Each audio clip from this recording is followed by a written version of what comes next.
बिस्मिल्लाहिर्रहमानिर्रहीम, अस्सलाम वालेकुम वरहमतुल्लाहि वबरकातुहू। हम लोग ने जो सिलसिला शुरू किया हुआ है डीएमई ट्रेनिंग्स के हवाले से, ड्यूरेबल मेडिकल इक्विपमेंट की ट्रेनिंग के हवाले से, उसको अगेन एक सेशन के साथ स्टार्ट करते हैं। सॉरी, मैं 1 हफ्ते के बाद आ रहा हूँ क्योंकि मसला ये है कि एक क्लाइंट के एक क्लाइंट के ऑडिट को मैं डील कर रहा था और उसमें बहुत ज़्यादा बिज़ी हो गया।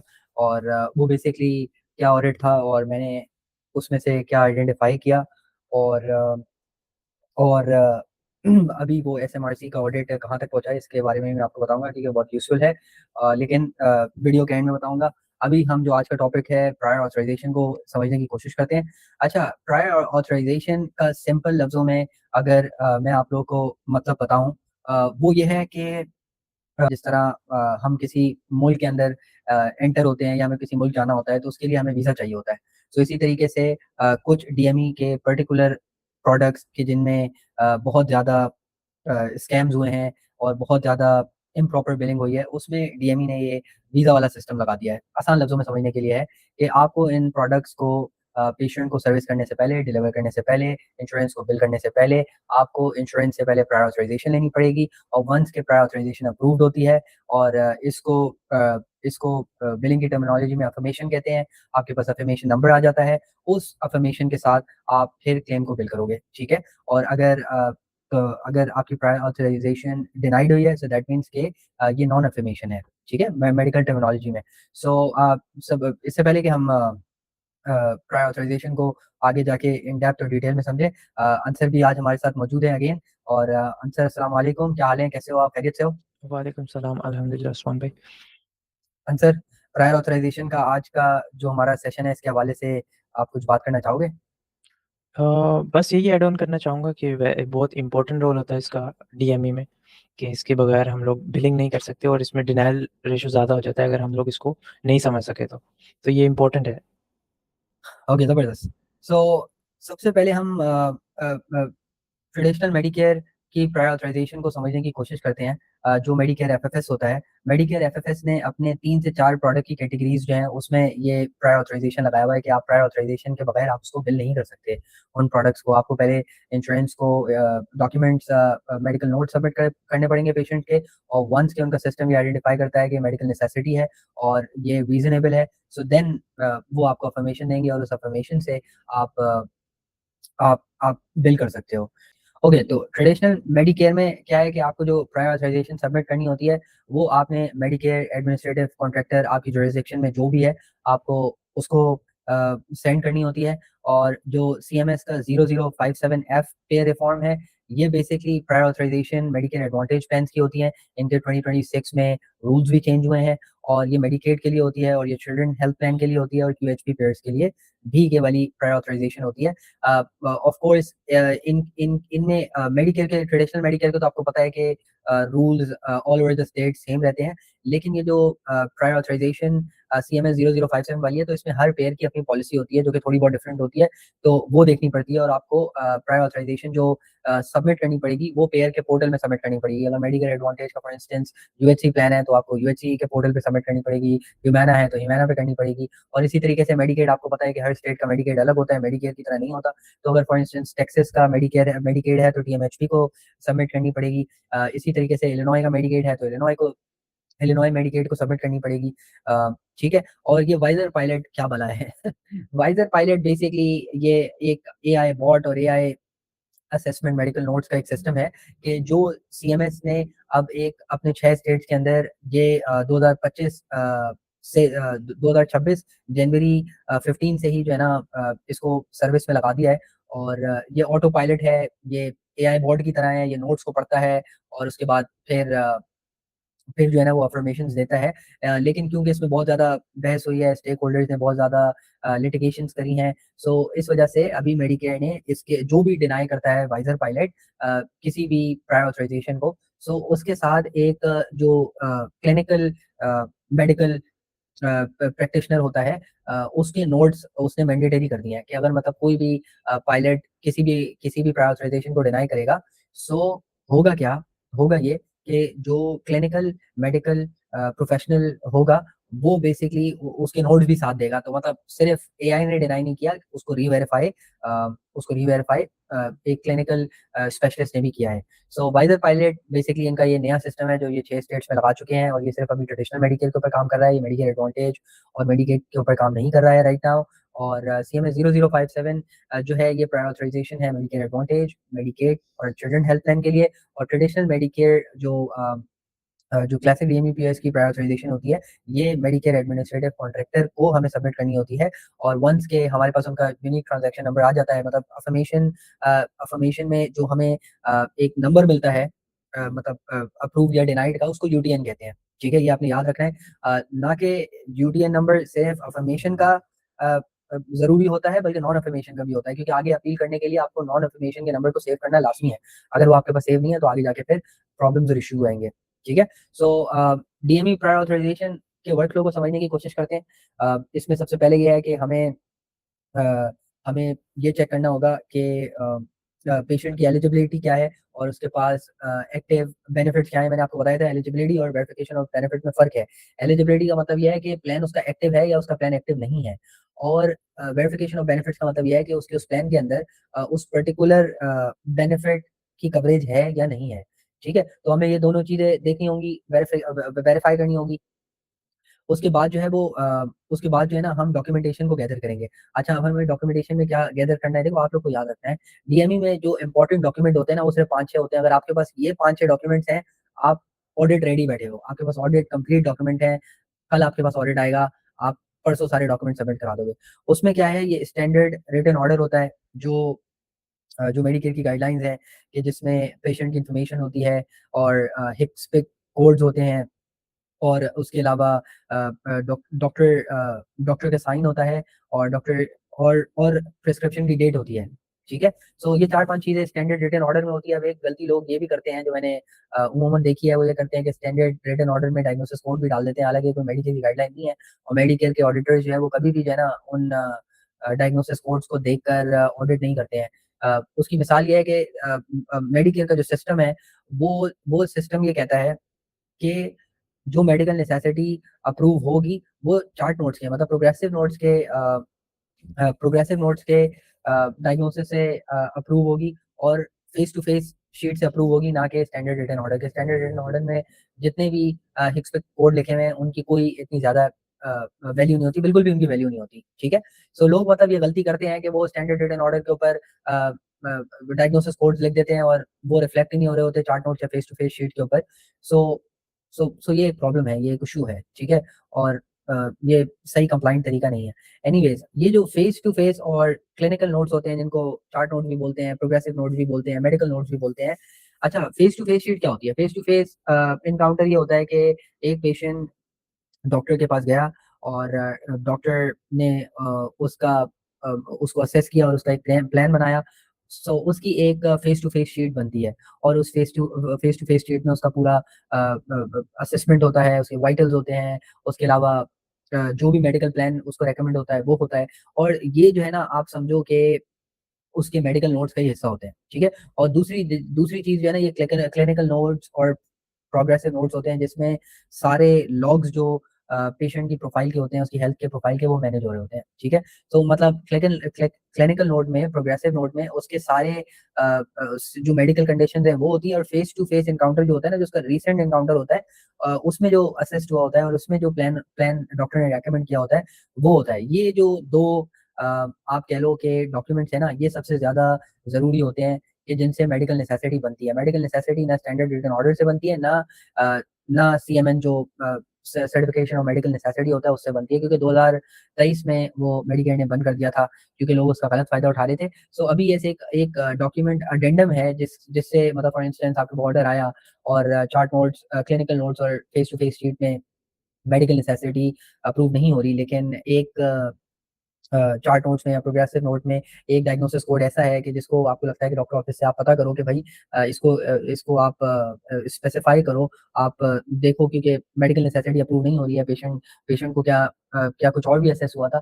सो यस, अगर वो सर्विस से पहले सर्वे से पहले एक डॉक्यूमेंट निकाल के देते हैं, मतलब क्लासिफाई करते हैं डायग्नोसिस को, और अगेन वो क्लासिफिकेशन जो है वो चार्ट नोट्स पे शैडो हो रही होनी चाहिए। ऐसा ना हो कि बिल्कुल ही एक अडेंडम में ऐसा डायग्नोसिस कोड हो और उसका सेंस ऐसा बन रहा हो जो कि चार्ट नोट में बिल्कुल भी रिफ्लेक्ट ना हो रहा हो, तो ऑफ कोर्स वो एक्सेप्ट नहीं होगा, वो डिनाई होगा। सो ये एक बहुत ही टेक्निकल चीज़ है समझने वाली, और ये 2 सबसे ज़्यादा इम्पोर्टेंट डॉक्यूमेंट्स हैं, जिनको अगर आपने सही तरीके से समझ लिया और सही तरीके से आपने हर पेशेंट के मैनेज कर लिया। अडेंडम तीसरा है ऑफ कोर्स। सो आप ऑडिट रेडी, और of course standard written order आपको हर ऑडिट का चाहिए, और क्लाइंट्स इसमें गलती करते हैं अक्सर। जिस तरह अभी ये रीसेंट ऑडिट जिसकी मैं आपको बात बता रहा था स्टार्ट में, उसमें यही हुआ कि जो क्लाइंट मेरे पास आया, उसके पास इलिनॉय की एक स्किल्ड नर्सिंग फैसिलिटी थी। वहाँ कोई सोशल वर्कर था, उसके साइन हुए हुए थे ऑर्डर के ऊपर। तो अब जो सोशल वर्कर और ये कायरोप्रैक्टर होते हैं, कोई अ ये जो है ना स्टैंडर्ड रिटन ऑर्डर के ऊपर साइन नहीं करते। ऑफ कोर्स जो उसने बिलिंग करी वो वहाँ के डॉक्टर के ऊपर करी, वो एनपीआई अप्रूव्ड डॉक्टर था। लेकिन जो एसडब्ल्यूओ था वो बेसिकली एक फैक्ट शीट थी जिसमें प्रोडक्ट लिखा हुआ था, और हिप पे कोड डला हुआ था, और अ, उसके अलावा अ, उसका साइन था और डेट थी उनके लेटर हेड पे नर्सिंग फैसिलिटी की। लेकिन उसमें डॉक्टर के साइन नहीं थे, तो वो एक्सेप्ट नहीं होगा। मेडिकेयर ने उसको ट्रिगर कर दिया। तो एसएमआरसी जो मेडिकल रिकॉर्ड्स रिव्यू करने का कॉन्ट्रैक्टर है, जो रैंडमली जो है ना मेडिकल रिकॉर्ड्स को रिव्यू करता है मेडिकेयर के, और ज़्यादातर ये उन रिकॉर्ड्स को रिव्यू करता है जो ऑलरेडी जिन प्रोडक्ट्स में स्कैम्स बहुत ज़्यादा होते हैं, जिस तरह सीजीएम हो गया, ब्रेसेस हो गया, व्हीलचेयर्स हो गई, ये 3-4, और सीपैप, बाईपैप हो गया, कैथेटर्स हो गए, ठीक है? और इनकॉन्टिनेंस सप्लाई में एब्सॉर्बेंट सप्लाई हो गई, डायपर, जिसमें बहुत ज़्यादा इम्प्रॉपर बिलिंग होती है, ये सिर्फ़ उनको ज़्यादातर चेक करते हैं। तो अगर आपने आपने standard written order, face to face sheet और क्लिनिकल नोट्स को सही तरीके से मैनेज करना सीख लिया, इसका मतलब ये है कि आप एक फैसिलिटी को चला सकते हो। आई मीन वो सेफ रहेगी, क्योंकि जब ऑडिट आएगा तो फिर जब आपको आई मीन कोई पोस्ट पेमेंट का ऑर्डर आ रहा है और आपको फिर वो अ, अ, रिकूपमेंट करेंगे वो कुछ, तो ये अच्छा खासा नुकसान हो जाएगा। अब जिस पेशेंट को उसने सर्विस किया हुआ, मैंने अंदाज़ा लगाया 4.5-5 लाख, क्योंकि 3-4 उसको सीजीएम की रेफरल्स भी गई हुई, तो 4.5-5 हज़ार डॉलर का उसको फटका लगेगा। क्योंकि मैंने उसको बताया कि भाई तुम 2 क्लेम्स जो है ना वो विन नहीं कर सकते हो, क्योंकि उसमें तो मेडिकल नेसेसिटी पूरी नहीं है, हाइपोग्लाइसेमिक इवेंट हुआ ही नहीं है, और एसडब्ल्यूओ भी नहीं है। सो एनीवेज़ वो कह रहा था मैं डॉक्टर ऑफिस जाऊँगा और एसडब्ल्यूओ वहाँ से मुझे मिल जाएगा, वो पुराने डॉक्यूमेंट्स में से, क्योंकि आप ये बैक डेट का नहीं बना सकते, ये इल्लीगल है। और वो ऑफ कोर्स नहीं बनाएगा, मतलब वो सही बिलिंग प्रैक्टिसेस और एक एथिकल बंदा है क्लाइंट। सो एनीवेज़ 2 मतलब जीते जा सकते हैं, क्योंकि उसमें हाइपोग्लाइसेमिक इवेंट्स थे, लेकिन बस एसडब्ल्यूओ और फेस टू फेस शीट नहीं थी, और उसका एक जो है ना अ उसका भी इश्यू था डेट ऑफ सर्विस का, उसके सॉफ्टवेयर की वजह से। ये मैं आपको at the end of the call बताऊँगा, ठीक है? सो इसी तरीके से आप जो है ना गैदर करोगे डॉक्यूमेंटेशन, ये 3 डॉक्यूमेंटेशन को आपने गैदर करना है, साथ में जो कि प्रूव करेंगी कवरेज की डिटर्मिनेशन को, कवरेज की डिटर्मिनेशन को आपको प्रूव करेंगी। फिर आप नेक्स्ट स्टेप पे जाओगे। आप जो है ना वो आप जो है ना वो सारे डॉक्यूमेंट्स को रिव्यू करोगे, और अगर वो एलसीडी के हिसाब से पूरे उतर रहे हैं, तो आप उनको फिर सबमिट कर दोगे मैक को, और जब सबमिट कर दोगे तो आपके पास फिर थोड़े ही दिन में डिटर्मिनेशन आ जाएगी। ये मैं आपको नीचे जो है ना बताता हूँ कि आपके पास जो अ डिटर्मिनेशन कितने दिनों में आ जाती है, इसके बारे में हम नीचे बात करते हैं। तो डिटर्मिनेशन वन्स आपके पास आ जाएगी, और या तो वो अप्रूव हुई होगी, या तो वो य अप्रूव नहीं हुई होगी, मतलब या तो अफ़र्मेशन होगी या तो वो नॉन अफ़र्मेशन होगी, और जो उसका ट्रैकिंग नंबर है, वो आपको अपने पास सँभाल के रखना होगा। आई मीन अपने पास शीट पे आप जो भी एचआर यूज़ कर रहे हो, उसके ऊपर आपको सेव करना होगा, जिसको यूटीएन नंबर कहते हैं, ठीक है? यूटीएन नंबर जो ये यूनिक ट्रांज़ैक्शन नंबर है, ये आपको सेव करके रखना है, क्योंकि इसमें ऐसा है कि आपने पेशेंट को इमरजेंसी थी, आप बहुत कॉन्फिडेंट थे, प्रायोरिटाइज़ेशन अप्रूव हो जाएगी, आपने साथ-साथ पेशेंट को सर्विस भी कर दिया कि यार ये तो अप्रूव ही आनी है, लेकिन वो अप्रूव नहीं आई, वो डिनाइड हो गई, तो आप ये नहीं है कि डिनाइड हो गई, तो आप क्लेम सबमिट नहीं करोगे, लेकिन नहीं, क्लेम आप सबमिट करोगे यूटीएन नंबर के साथ, ठीक है? क्योंकि क्लेम डिनाई होगा, तो जाकर आप फिर उसकी अपील की तरफ जाओगे, ठीक है? फिर अपील के आपके पास ब्रैकेट्स होते हैं, और अपील्स के आपके पास लेवल्स होते हैं, और हर लेवल का अलग क्राइटेरिया होता है। वो भी इंशाल्लाह हम इस कोर्स में समझने की कोशिश करेंगे, लेकिन आज के सेशन में नहीं। अच्छा, बिल और रिज़ॉल्व, ठीक है? उसके बाद वन्स कि आपके पास यूटीएन आ गया, तो फिर आप पेशेंट को सर्विस करोगे, सर्विस करने के बाद वन्स शिप हो जाएगा, तो आप बिल करोगे, और उसमें यूटीएन नंबर डालना ज़रूरी है प्रायर ऑथराइज़ेशन का, अगर डालना भूल गए, तो फिर क्लेम जो है ना वो रिजेक्ट हो सकता है, डिनाइड हो सकता है। और अगर आपकी अ, प्रायर ऑथराइज़ेशन अप्रूव नहीं हुई है, तो आप डॉक्यूमेंटेशन को आई मीन अपडेटेड डॉक्यूमेंट्स लेकर या डॉक्यूमेंटेशन को करेक्ट करके दोबारा भी रीसबमिट कर सकते हो, ठीक है? सो ये पूरा प्रायर ऑथराइज़ेशन का एक पूरा वर्क फ्लो है। अब हम ये समझना चाहते हैं, देखो ये जो है ना, मैंने एक इलस्ट्रेशन बनाई है, ये मेडिकेयर का जो मैक का पोर्टल है ना, ये उसकी है। इसमें एलिजिबिलिटी के बराबर में जो क्लेम प्रिपरेशन वाला सेगमेंट होता है ना, इसमें आप जाके स्मार्ट सबमिशन में जाओगे, फिर आपके पास सबसे पहले ये इसकी स्क्रीन खुलेगी स्मार्ट सबमिशन की। इसमें ऑलरेडी ये जो ऊपर वाली इन्फॉर्मेशन है, ये तो पॉपअप हुई भी होगी, ये तो पॉपुलेट हुई भी होगी ऑलरेडी। इसमें ये सारी इन्फॉर्मेशन होगी, और आपने जो है ना नीचे, अ, अगर मैं किसी आपके बंदे को कॉन्टैक्ट करना चाहता है प्रायर ऑथराइजेशन के हवाले से, कोई सवाल के हवाले से, तो आपको उसकी कॉन्टैक्ट डिटेल डालनी होगी। उसके बाद ये डिलीवरी कन्फर्मेशन है, आपको यहाँ पेशेंट की इन्फॉर्मेशन डालनी होगी, ठीक है? और उसके बाद यहाँ पे आपको प्रोडक्ट की कैटेगरी सेलेक्ट करनी होगी कि किस कैटेगरी की आप प्रायर ऑथराइजेशन लेना चाह रहे हो। उसके बाद फिर आप बेस इक्विपमेंट के जो हिपिक कोड है, आप उसको यहाँ से सेलेक्ट करोगे, और अगर वो बेस इक्विपमेंट कोड जो है ना, उसका कोई अपग्रेड है तो आप यहाँ पे येस करोगे, नहीं है अपग्रेड तो आप नो पे क्लिक करोगे, ठीक है? इसी तरीके से आप आगे बढ़ते हैं। अगर कोई स्टोलन और फिर स्टोलन या डैमेज मोबिलिटी डिवाइस है, तो आप यहाँ पे येस पे क्लिक करोगे, वरना आप नो पे क्लिक करोगे।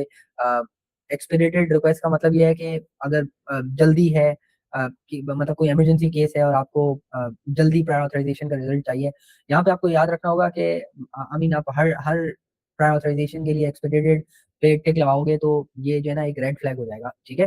तो जिस भी केस में मतलब जेपर्डी हो, मतलब पेशेंट को कोई नुकसान हो जाए, कि अगर उसको वो डिवाइस टाइम पे ना मिले, फॉर एग्जांपल ऑक्सीजन सप्लाई है वो खत्म हो रही है लेकिन प्रायर ऑथराइजेशन रिक्वायर्ड है, तो जेपर्डी का मतलब ये होता है कि पेशेंट को नुकसान पहुंच सकता है, कि अगर उसको टाइम पे वो मेडिकल डिवाइस ना पहुंची तो उसकी हेल्थ को, उसकी जान को नुकसान हो सकता है।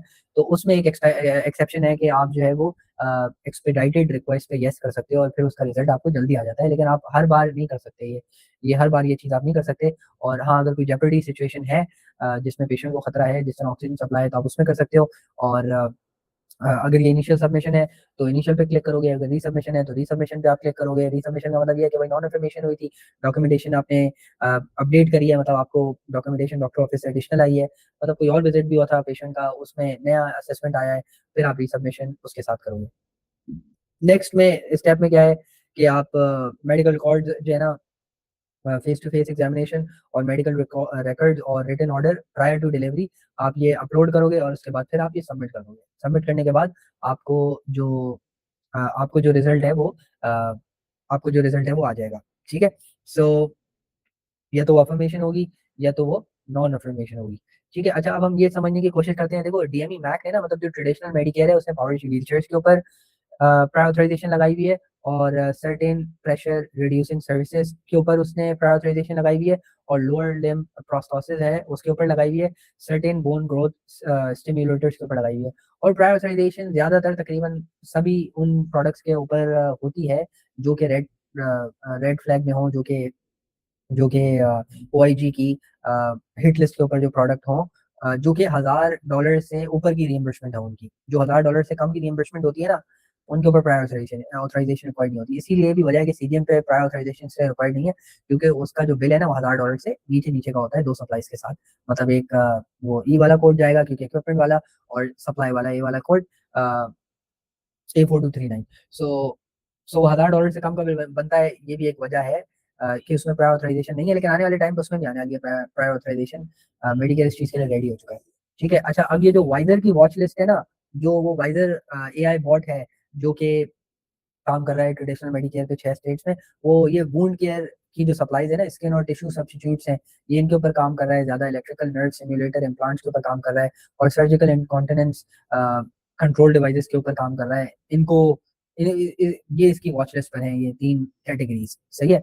और यूजुअली जो है ना, इनकॉन्टिनेंस सप्लाइज़ के ऊपर और जो कॉन्टिन्यूअस ग्लूकोज़ मॉनिटर्स होते हैं ना, उन पे अभी प्रायर ऑथराइजेशन नहीं है, लेकिन आगे चलकर इन पे भी प्रायर ऑथराइजेशन आने वाली है। अच्छा, ये जो वाइज़र है ना, इस चीज़ में हम ये समझ लेते हैं इस केस में, ये जो वाइज़र है ना, ये 2025 में जून 22 को अनाउंस हुआ था, और उसके बाद फिर ये सर्विस में आ गया था जनवरी 15 को, और 2000 आई मीन 2026 के मिड में जो है ना, अब ये नया रूल आया है गोल्ड कार्डिंग डिटेल्स का। अब इसमें सीन ये है कि मैंने आपको पहले भी बताया था कि प्रायर ऑथराइजेशन का किसी भी प्रोवाइडर ने अगर 90% अफ़र्मेशन रेट को उसने उसने अचीव कर लिया, तो वो प्रायर ऑथराइजेशन से एग्ज़ेम्प्ट हो जाएगा, उस प्रोवाइडर को प्रायर ऑथराइजेशन लेने की ज़रूरत नहीं है। जिस तरह यहाँ पे इलस्ट्रेट हुआ हुआ है, आप देख सकते हो कि जैसे ही आप पीछे जाते हो, आपका 80 90% तक आपका प्रायर ऑथराइज़ेशन का रेशियो होता है तो आपको एग्ज़ैम्पशन नहीं मिलेगी, लेकिन जैसे ही 90% होगी आप गोल्ड कार्ड एलिजिबल हो जाओगे। गोल्ड कार्ड एलिजिबल हो जाओगे मतलब आपको प्रायर ऑथराइज़ेशन नहीं लेनी, ट्रेडिशनल मेडिकेयर में आप एग्ज़ेम्प्ट हो, ये वाली बात अभी मेडिकेयर एडवांटेज या मेडिकेड की नहीं हो रही है, ठीक है?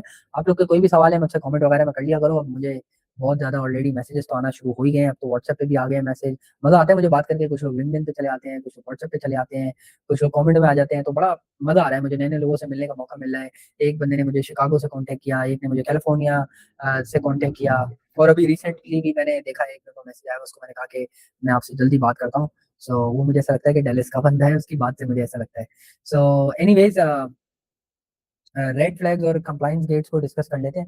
अच्छा ये जो है ना मैंने गलती बहुत ना मतलब ऑडिट्स को देखते हुए, समझते हुए ये मैंने देखी है कि ये प्रोवाइडर्स ने ना गलती करी होती है, गलत मॉडिफायर लगाते हैं। देखो आप लोग एक बात समझ लो मेरी, अगर आप लोगों को सही तरीके से डॉक्यूमेंटेशन कीपिंग आ गई, जो मेडिकेयर के क्राइटेरिया के हिसाब से है और आपको सही तरीके से मॉडिफायर लगाने आ गए और सही तरीके से आपको कवरेज डिटर्मिनेशन चेक करने आ गई, समझो आप एक्सपर्ट बन जाओगे। आप डीएमई की नीश में एक्सपर्ट बन जाओगे, क्योंकि डीएमई की नीश में वही एक्सपर्ट है कि जिसको वेरिफिकेशन ऑफ बेनिफिट सही तरह करनी आती है, जिसको कवरेज डिटर्मिनेशन सही तरीके से चेक करना आती है, जिसको मॉडिफायर सही तरीके से यूज़ करना आते हैं और जिसको डॉक्यूमेंटेशन कीपिंग सही तरीके से करना आती है, ठीक है? सो अब ये केक्स मॉडिफायर ये होता है, ये इसलिए होता है कि जो सारे सीएमएस के क्राइटेरिया हैं इस प्रोडक्ट के हवाले से वो सारी की सारी डॉक्यूमेंटेशन मेट हो चुकी है, तो आप केक्स लगाते हो, मतलब आप एक अटेस्टेशन देते हो कि मैं सारी रिक्वायरमेंट्स पूरी कर चुका हूँ, तो आप केक्स लगाते हो। तो तो ये गलती करते हैं suppliers I mean providers, DME providers और उन पे फिर फाइन्स लगते हैं और फिर प्रीपेमेंट्स भी होती हैं। सो गलत जगह पे केक्स नहीं लगाना चाहिए। अगर केक्स मॉडिफायर सिर्फ जब लगाना चाहिए जब पूरी डॉक्यूमेंटेशन मेट हो रही है पॉलिसी आर्टिकल के हिसाब से, सिर्फ आपको जब ही लगानी चाहिए। दूसरा ये date of service before delivery का है। अब जो हमारे क्लाइंट जिसका मैं ऑडिट कर रहा था उसके सॉफ्टवेयर में ही प्रॉब्लम था कि उसका सॉफ्टवेयर बेसिकली वो वाली डेट को डेट ऑफ सर्विस उठा लेता था जिस डेट को जो है ना आप उसके डॉक्यूमेंट्स वाले फ़ोल्डर में जाके डॉक्यूमेंट अपलोड कर रहे हो प्रूफ ऑफ डिलीवरी के, तो वो उसी को डेट ऑफ सर्विस समझ लेता था और उससे पहले-पहले कभी-कभी क्लेम सबमिट हुआ होता था, तो ऑटोमैटिकली सीएमएस 1500 फॉर्म में पॉपुलेट हो जाता था और मेडिकेयर ने इसको रेड फ्लैग कर लिया और मेडिकेयर ने इसको पकड़ लिया। तो date of service basically DME में वो होगी जो जिस डेट पे शिफ्ट हुआ है। वो डेट नहीं जिस डेट पे आपने शिफ्ट किया है, वो डेट जिस पे पेशेंट को डिलीवर्ड हुआ है, वो डेट ऑफ सर्विस होगी और उस डेट ऑफ सर्विस के साथ आप जो है ना पेशेंट को बिल करोगे। अगर इसमें प्रॉब्लम हुई, आपने बिल पहले किया हुआ है, डेट ऑफ सर्विस बात की है, तो ये तो एक बहुत बड़ा रेड फ्लैग है, ठीक है? ये एक ऑडिट का ट्रिगर है। ये ये आपकी इंटेग्रिटी पे सवाल है एक, ठीक है? wrong chart attached. Documentation from the wrong patient or the wrong encounter makes the order non-billable. Verify identity and encounter before submission. मतलब ऐसा कम होता है, मैंने कम ही देखा है कि आप जो है ना वो अ, गलत डॉक्यूमेंटेशन अटैच कर दो किसी और पेशेंट के ऊपर अ, और हाँ, ऐसा होता है कभी-कभी कि गलत एनकाउंटर फेस टू फेस जो है ना शीट लगी हुई है पेशेंट के डॉक्यूमेंट्स में जो उस प्रोडक्ट और उस केस के लिए इम्पोर्टेंट नहीं है। तो उसकी वजह से भी जो है ना मतलब एक ट्रिगर हो जाता है ऑडिट का और ये एक रेड फ्लैग है, इससे भी बचना चाहिए। मिसिंग और इनकम्प्लीट एसडब्ल्यू देखो एसडब्ल्यू की 4-5 गाइडलाइंस हैं, उसमें डॉक्टर की इन्फॉर्मेशन होनी चाहिए, डॉक्टर का साइन होना चाहिए, डेट होनी चाहिए, एक पे कोड होना चाहिए, ठीक है? और ये 4-5-6 गाइडलाइंस हैं। लोग मैंने आपको बताया डायग्नोसिस कोड तो अपनी तरफ से लगा देते हैं, मेडिकेयर की तो उस लिस्ट के ऊपर डायग्नोसिस कोड है ही नहीं और एसडब्ल्यू अगर प्रॉपर नहीं होगा, ये भी एक ऑडिट ट्रिगर है, रेड फ्लैग है। यूटीएन नॉट ऑन द क्लेम हाँ, अगर आप एक प्रोडक्ट पे प्रायर ऑथराइजेशन रिक्वायर्ड थी, आपके पास यूटीएन नंबर आ गया और आपने यूटीएन नंबर क्लेम के ऊपर सीएमएस 1500 फॉर्म के ऊपर नहीं डाला या आप जो भी मेडिकेयर एडवांटेज या कमर्शियल या मेडिकेड की बिलिंग कर रहे हो, आपने उसमें नहीं डाला, तो फिर वो क्लेम रिजेक्ट हो सकता है और ये भी एक रेड फ्लैग है। ठीक है ना? मैन्युफैक्चर्ड डॉक्यूमेंटेशन क्या होती है कि जिसमें अ ये एक बहुत बड़ा रेड फ्लैग है कि आप अपने पास से डॉक्यूमेंट को बना रहे हो, बैक डेट के डॉक्यूमेंट्स को बना रहे हो और अडेंडम जो है ना वो इन एप्रोप्रिएट अडेंडम को डॉक्टर ऑफिस से ले रहे हो। सो जो कि पेशेंट के क्लिनिकल नोट से उसके स्टेटस से रिफ्लेक्ट ही नहीं हो रहे। सो ये भी जो है ना एक रेड फ्लैग है। ठीक है?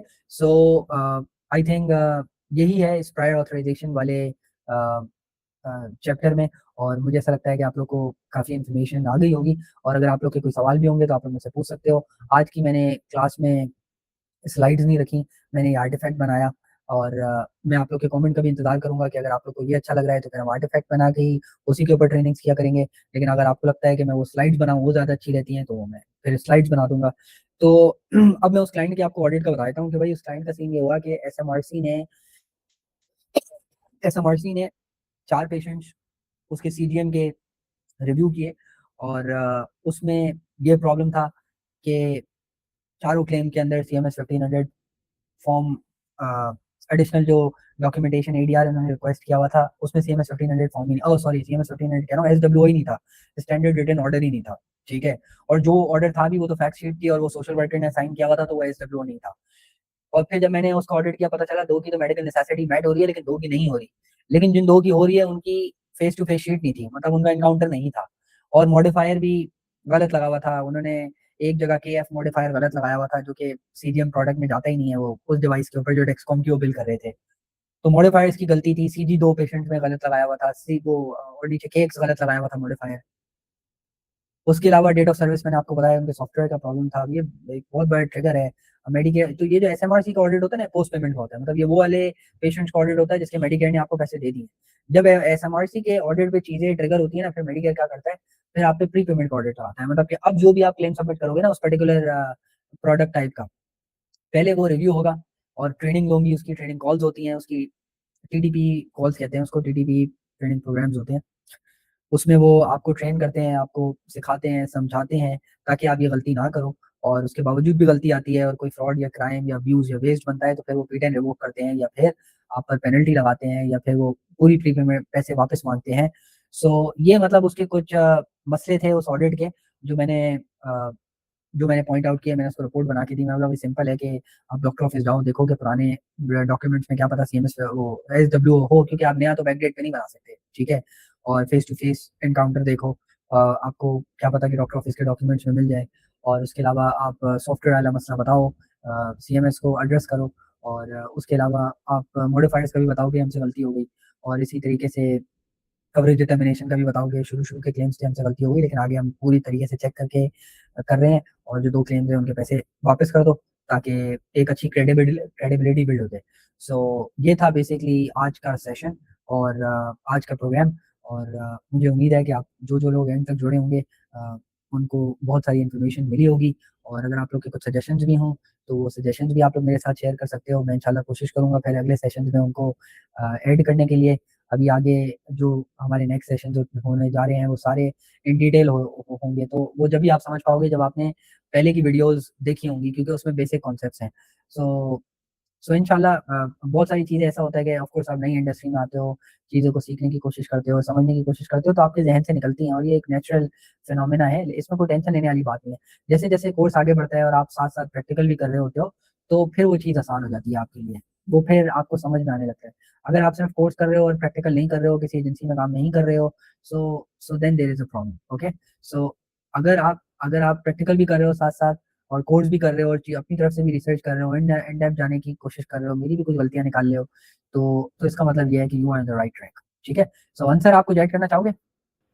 नहीं उस्मान भाई आपने अच्छे से समझा दिया, बस मैं यही ऐड ऑन करना चाह रहा था कि हम लोग जो डीएमए में ज़्यादा चीज़ें फेस करते हैं, ऑडिट के हवाले से मैं चाह रहा हूँ कि हम लोग अगली वीडियोज़ में ऑडिट के बारे में समझाएँ कि ऑडिट क्यों होता है, कैसे होता है, किस वजह से होता है, क्या नहीं करना चाहिए।